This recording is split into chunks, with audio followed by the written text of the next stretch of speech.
ওই ওঠো, আর কত ঘুমাবে? আজকে না আমাদের বাড়িতে যাওয়ার কথা ছিল। আর একটু ঘুমাতে দাও না প্লিজ। আরও ঘুমাবে? গোসল করতে হবে না নাকি? আর একটু পরে উঠে তারপর গোসল করব। ছি, রাতে কি সব করে এখন বলছে আরও পরে গোসল করবে। কি করলাম? শুধু একটু আদর করেছি তো। তা আদর করলে গোসল করতে হবে না বুঝি? করব তো। তাহলে আমাদের বাড়িতে আমাকে নিয়ে যাবে কখন? বললাম তো একটু পরেই যাব। কবে নিয়ে যাবে? এতদিন হলো নিয়ে যাওয়ার কথা বলে নিয়ে যাচ্ছ না। কত দিন হলো মাকে দেখি না বলো তো। নীলা একটু মন খারাপ করে কথাগুলো বলছিল। আমাদের বিয়ে হয়েছে 7 মাস হলো। পারিবারিকভাবে আমাদের বিয়েটা হয়। বাসঘরে বসে আমার অতীতের কথা শুনেও নীলা মেনে নিয়েছে। কয়েকদিন হলো বউ আবদার করছে তার বাড়িতে নিয়ে যেতে হবে। নিয়ে যাব বলে প্রায় 1 মাস পার হয়ে গেল। বাবু, তুমি মন খারাপ করছো কেন? আজকেই নিয়ে যাব বললাম তো। যাবো না আমাদের বাড়িতে, তুমি আরেকটু ঘুমাও। আচ্ছা বাবা, এই যে উঠে বসলাম। নাও, তবুও এবার মন খারাপ করো না। তাহলে তুমি গোসল করে আসো, আমি রেডি হয়ে নিই। আমার ঘুম থেকে ওঠা দেখে বউয়ের মুখে একটু হাসি দেখতে পেলাম। ঈদের দিনে নীলাকে তার বাবা নিতে এসেছিল, কিন্তু নীলা নিজে থেকে না করে দিয়েছে। বাড়িতে মায়ের একার পক্ষে পুরো বাড়ির কাজ সামলাতে কষ্ট হয়ে যায়, তাই নীলা নিজের মুখে বলেছে কয়েকদিন পরে বাড়িতে যাবে। আজকে ঈদ পার হয়ে গেছে 3 দিন হলো। আমি চোখ ডলতে ডলতে ওয়াশরুমে চলে গেলাম। একটু পরে, নীলা, নীলা, একটু উচ্চস্বরে ওয়াশরুম থেকে ডাক দিলাম। কি হয়েছে? এত ডাকাডাকি করছো কেন? ঠিক মতো সাজতেও দিবে না নাকি? তোয়ালেটা একটু দাও। কোনো একটা কাজ তুমি ঠিক মতো করতে পারো না। মনে ছিল না। বউ ওয়াশরুমের দরজাটা খুলে হাত দিয়ে তোয়ালেটা দিতেই আমি বউয়ের হাত টান দিয়ে ওয়াশরুমের ভেতরে নিয়ে আসলাম। কি করছো এইসব? ছাড়ো। না, ছাড়বো না। আমাকে রেডি হতে হবে তো নাকি? আগে আদর করব, তারপর রেডি হয়ে নিও। সারা রাত এত আদর করে মন ভরেনি, এখন আবার আদর করতে হবে? কোথায় আদর করতে দিলে? একটু আদর করার পরেই তো বললে তুমি আর পারছো না। রাতে আমার অনেক ব্যথা লাগছিল গো। এখন তাহলে আস্তে আস্তে আদর করব, আর সোনাটাকে একটু কষ্ট দিব না। একটু আগে গোসল করেছি, এখন আমি আর গোসল করতে পারবো না। প্লিজ। বেশি হয়ে যাচ্ছে কিন্তু। একটু তো। বাড়ি থেকে আসার পরে যত খুশি আদর করবে কেমন? না। এবার কিন্তু সত্যিই রাগ উঠে যাবে। এত কষ্ট করে একটু সেজেছি, আর তুমি নষ্ট করে দিতে চাইছো? আচ্ছা যাও, লাগবে না। আমি বউকে ছেড়ে দিয়ে একটু মন খারাপ করে কথাটা বললাম। আচ্ছা, তুমি কি বাচ্চা নাকি? সব সময় এমন করো। রাতেই তো আদর করলে, তাছাড়া দরজাটা খোলা, যদি কেউ আসে তখন কি হবে? বললাম তো লাগবে না। ওলি আমার বাবুটারে, অনেক রাগ করেছো বুঝি? নীলা 2 হাত ধরে আমার গাল টেনে বসলো।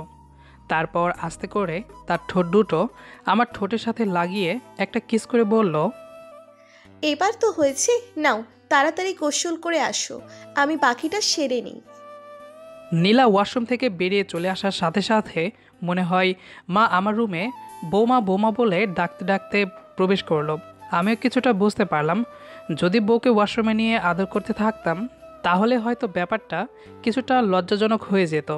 এদিকে আমাকে কিস করার কারণে পুরো শরীর গরম হয়ে 12টা বেজে গেছে।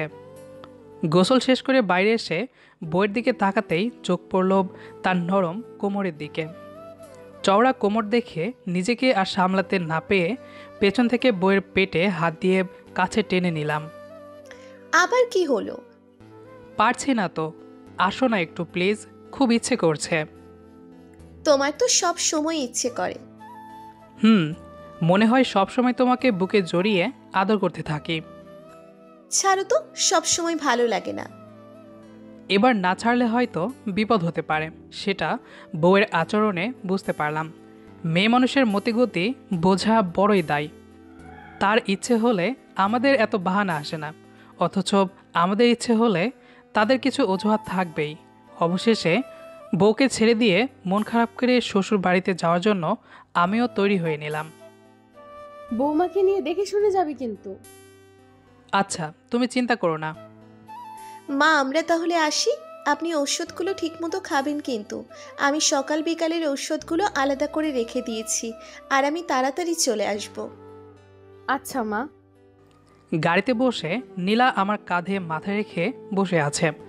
গাড়ি যাচ্ছে আমার শ্বশুরবাড়ির দিকে। নীলার একটা দুষ্টু বোন আছে, হয়তো শ্বশুরবাড়ির সুখটা মাটি করে দেবে সে। প্রায় 2 ঘন্টা রাস্তার পাড়ি দিয়ে বাজার থেকে কিছু মিঠাই নিয়ে চলে আসলাম শ্বশুরবাড়িতে। নতুন জামাই হিসেবে শ্বশুরবাড়িতে ঢুকে সালাম দিলাম। শালিকা তার বোনকে পেয়ে অনেকটা খুশি হয়েছে। বিকালের খাবার খেয়ে বাড়ি থেকে একটু ঘুরে আসলাম। ঘরে এসে ঘুমাতে যাব, তখন আরে তুমি এখানে শুয়ে আছো কেন? তাহলে কে শুয়ে থাকবে? তোমার বোন দেখলে কি ভাববে? এতদিন তো আপুকে নিয়ে শুয়েছিলেন, এখন একটু আমার দায়িত্বটা পালন করুন। কি বলছো অনিতা? তুমি তাড়াতাড়ি চলে যাও, তোমার আপু এসে পড়বে। একটু পরে বউ এসে দরজাটা খুলে অনিতার কাণ্ড কারখানা দেখে বলল, কি রে অনিতা, আমার জামাইয়ের সাথে কি করছিস তুই? দুলাভাইকে বলছি আমি একটু এখানে ঘুমাবো, কিছুতেই রাজি হচ্ছে না। নীলা অনিতার কাছে এসে কান ধরে বলল, বেশি দুষ্টু হয়ে গেছিস তাই না? দাঁড়া, আব্বুকে বলে তোর বিয়ের ব্যবস্থা করছি। আহ আপু, লাগছে তো, ছেড়ে দাও। নীলা কানটা ছেড়ে দিতেই অনিতা দৌড়ে বিছানা থেকে নেমে চলে গেল। বউ আমার দিকে একটু ভিন্ন দৃষ্টিতে তাকাতেই আমি বললাম, তোমার বোন একটু বেশি দুষ্টু হয়ে গেছে, তাড়াতাড়ি বিয়ের ব্যবস্থা করতে হবে। আর আপনিও একটু সুযোগ খোঁজার চেষ্টা করছেন। আরে আমি আবার কি করলাম? অনিতা যখন এইসব করছিল তুমি বাধা দিলে না কেন? কে বললো আমি বাধা দেইনি? আমি তো... হয়েছে, আর বলতে হবে না। তুমি ভুল বুঝছো কিন্তু। আমি কোনো ভুল বুঝছি না। অনেক রাত হয়ে গেছে, এবার শুয়ে পড়ো। নীলা একটু বেশি বুঝলো মনে হয়, তবে এই ভুলটা এখন ভাঙাতেই হবে। না হলে মেয়ে মানুষ বলে কথা, সব সময় একটা কথা নিয়ে বসে থাকবে। আমি নীলার গায়ে হাত দিয়ে বললাম, আচ্ছা তুমি কি আমাকে সন্দেহ করছো? অনিতাকে আমি ছোট্ট বোনের মতো দেখি, সেটা জেনেও তুমি এমন করছো? আমি জানি তো আমার হাজবেন্ড কত ভালো একজন মানুষ। আমি নীলার কথা শুনে বুঝতে পারলাম না আমাকে পাম দিল নাকি বাঁশ দিল। তবে বিয়ের পরে এমন কোনো কাজ করিনি যার কারণে নীলা আমাকে সন্দেহ করতে পারে। আমি নীলাকে পেছন থেকে টান দিয়ে কাছে নিলাম। তানভীর, কি করছো? একটু আদর করব, এদিকে আসো তো। আমাদের বাড়িতে এসেও ছাড়বে না দেখছি। না, ছাড়বো না। এখন কথা না বলে এদিকে আসো। আজকে একটু আদর না করলে হয় না? কেন, আজকে আবার কি হলো? না কিছু না। আচ্ছা বুকে নাও আমাকে। আমি নীলাকে আরও একটু কাছে নিয়ে আদর করতে শুরু করলাম। নীলা আমার আলতো ছোঁয়ায় মুচড়ে উঠে আমাকে আরও শক্ত করে জড়িয়ে ধরল। পরের দিন সকালে... কি দুলাভাই, আর কত ঘুমাবেন? অনেক বেলা হয়ে গেছে, উঠতে হবে না? অনিতার ডাকে ঘুমটা ভেঙে গেল।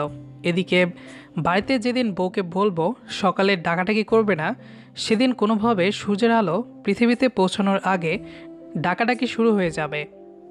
ভাবলাম শ্বশুরবাড়িতে এসে একটু শান্তিতে ঘুমাতে পারবো। এখানে এসেও শালিকার হাতে ফেঁসে গেলাম। রাতভর বউকে আদর করে এখন কি সকালে উঠতে ইচ্ছে করবে? অনিতা, আর একটু ঘুমাতে দাও। ঘুমের ঘরে শালিকাকে কথাটা বললাম। অনেক রাত করে আপুর সাথে কি সব করে এখন ঘুম ছাড়ছে না বুঝি? আমি অনিতার কথা শুনে এক লাফে উঠে বসলাম। আমি বউয়ের সাথে ওইসব করেছি, অনিতা জানলো কিভাবে? আরে কি বলছে এসব? তোমার আপুর সাথে আবার কি করতে যাব? সেটা আপনি আর আপু বলতে পারবেন।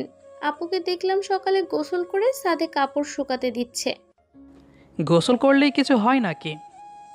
যদি কিছু না করেই থাকেন তাহলে গোসল কি এমনি এমনি করে নাকি? আহারে বেচারি আপু, এখানেও এসে নিস্তার পেলি না? অনিতা, বেশি পাকনামি হচ্ছে কিন্তু। আমি কথাটা বলতেই নীলা ঘরে এসে বলল, কি ব্যাপার অনিতা, সকাল সকাল দুলাভাইয়ের সাথে কি করছিস? দেখো না আপু, দুলাভাইকে বারবার ডাকছি, কিছুতেই উঠতে চাইছে না। ও তো এত সকালে ঘুম থেকে ওঠে না, তাই এমন করছে। তাই বলে শ্বশুরবাড়িতে এসে নাক ডেকে দুপুর পর্যন্ত ঘুমাতে হবে? মানুষ তাদের দুলাভাইদের নিয়ে সারা গ্রাম ঘুরে বেড়ায়, এদিকে তোমার জামাই দেখো। আচ্ছা তুই যা, আমি অয়নকে বলছি তোর সাথে ঘুরতে যাবে। হ্যাঁ, একটু বলো তোমার জামাইকে। ন্যাকা কণ্ঠে অনিতা নীলাকে কথাটা বলল। অনিতা চলে গেল। নীলা আমার কাছে এসে বলল, এত বেলা পর্যন্ত ঘুমালে বাড়ির মানুষ কি বলবে? আরে তুমিও দেখছি অনিতার মতোই করছো। আর তুমি কি অনিতাকে কিছু বলেছো?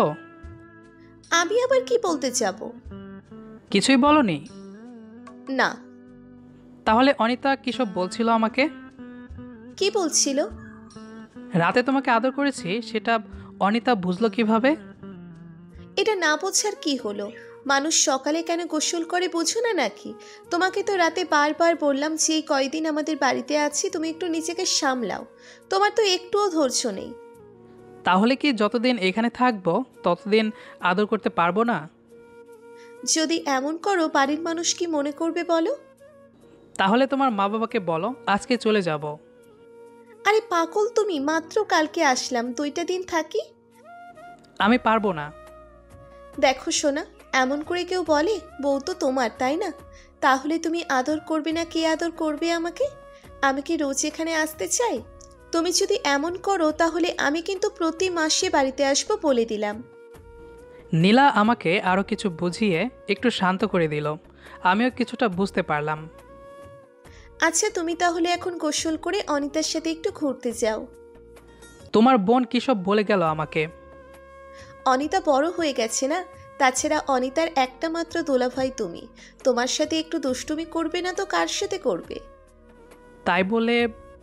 নাও তো, এবার অনেক দেরি হয়েছে, তুমি তাড়াতাড়ি গোসল করে আসো, সবাই একসাথে খাবো। আমি ওয়াশরুম থেকে ফ্রেশ হয়ে চলে আসলাম। আয়নার সামনে দাঁড়িয়ে একটু বেশি করে সেজে নিলাম। গ্রামের জামাই বলে কথা, একটু ভালোভাবে না গেলে কি হয়? খাওয়া শেষ করে অনিতার সাথে গ্রাম ঘোরার উদ্দেশ্যে বের হলাম। অনেক মানুষ আমার পরিচয় জানতে চায়। অনিতা তাদের সাথে আমার পরিচয় করিয়ে দেয়। ঘুরতে ঘুরতে হঠাৎ একটা ছেলে এসে আমার সামনে দাঁড়ালো। দুলাভাই, ওর নাম সোহাগ, আমরা একসাথে পড়াশোনা করি। হুম। দুলাভাই, ইয়ে মানে। হয়েছে, আর বলতে হবে না। কতদিন হলো চলছে? 2 বছর। বাড়িতে কেউ জানে? না, আপনি একটু প্লিজ বাড়িতে বলে আমাদের বিয়ের ব্যবস্থাটা করে দেন। দেখো অনিতা, তোমাদের উচিত আরও কিছুদিন একজন অন্যজনকে জানা। আর এখনও তো পড়াশোনা শেষ হয়নি, আগে না হয় পড়াশোনাটা শেষ করো। ভাইয়া, আমিও সেটাই চাই, কিন্তু এর মধ্যে যদি অনিতার মা বাবা অন্য কোথাও বিয়ে দিয়ে দেয় তাহলে কি হবে? আমি কথা দিচ্ছি অনিতার অন্য কোথাও বিয়ে হবে না, কিন্তু তোমাদের কথা দিতে হবে এই সম্পর্কের মাঝে কোনো অশ্লীলতা থাকবে না। আমি কথা দিচ্ছি ভাইয়া, আমি অনিতার সাথে কখনো কোনোভাবে সামনাসামনি দেখা করব না। দুইজনের দায়িত্বটা আমার কাঁধে নিয়ে গ্রাম ঘুরে বাড়িতে চলে আসলাম। অনিতা আমার সম্মতি পেয়ে অনেকটা খুশি হয়েছে। খোঁজ নিয়ে দেখলাম ছেলেটা অনেকটাই ভালো। নীলাকে রাতে সব কথা খুলে বললাম এবং এটাও বললাম এই কথা বাড়ির কেউ, এমনকি অনিতাও যেন বুঝতে না পারে। 3 দিন পরে শ্বশুর বাড়ি থেকে বিদায় নিয়ে আমাদের বাড়িতে চলে আসলাম।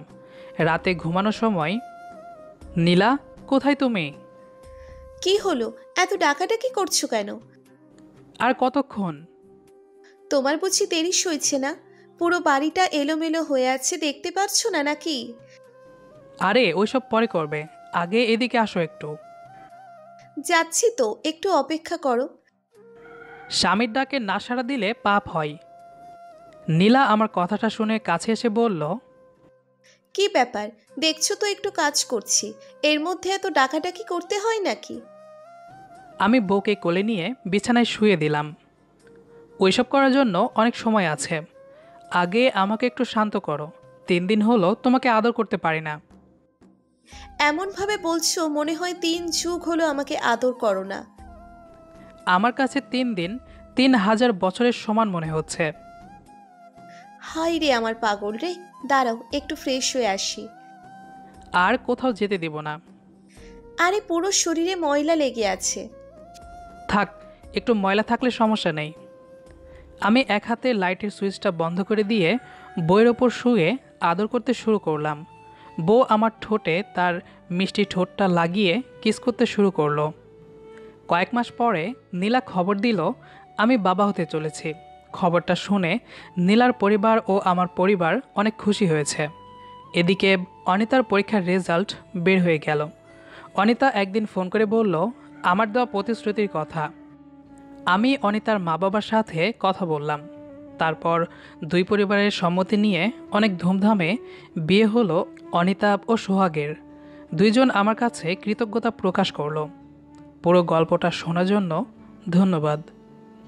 গল্পটি কেমন লেগেছে সেটি অবশ্যই কমেন্ট করে জানাবেন। নিয়মিত এরকম ভালোবাসার গল্প শুনতে আমাদের চ্যানেলটি সাবস্ক্রাইব করে আমাদের সাথেই থাকবেন। আর যদি ফেসবুক থেকে গল্পটি শুনে থাকেন তাহলে পেজটি ফলো দিয়ে সাথেই থাকুন। ধন্যবাদ সবাইকে।